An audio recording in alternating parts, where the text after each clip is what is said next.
દ્વારકાધીશ મારો હાથ પકડીને ન્યા મને દર્શન કરવા લઈ જઈ રહ્યા છે. દ્વારકાધીશ એટલે મારો જીવ છે, બરોબર. હું જીવથી નહીં પણ વધારે માનું ને તો મારો દ્વારકાધીશને માનું છું.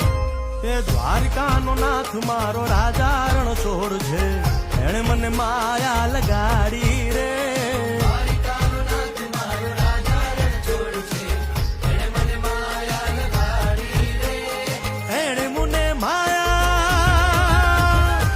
તમને વિચાર કેવી રીતે આવ્યો હતો કે મારે આંખે પાટા બાંધી અને દ્વારકાધીશના દર્શને જવું છે?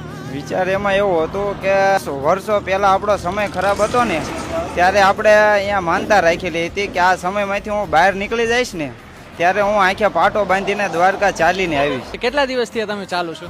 આજ મારો 9મો દિવસ છે. 9મો દિવસ સતત આંખે પાટા બાંધી અને દ્વારકાધીશના દર્શને જઈ રહ્યા છો. વચ્ચે ક્યારેય થાક લાગ્યો? ના ના, એવું કોઈ વસ્તુ નહીં. મને એમ છે કે દ્વારકાધીશ મારો હાથ પકડી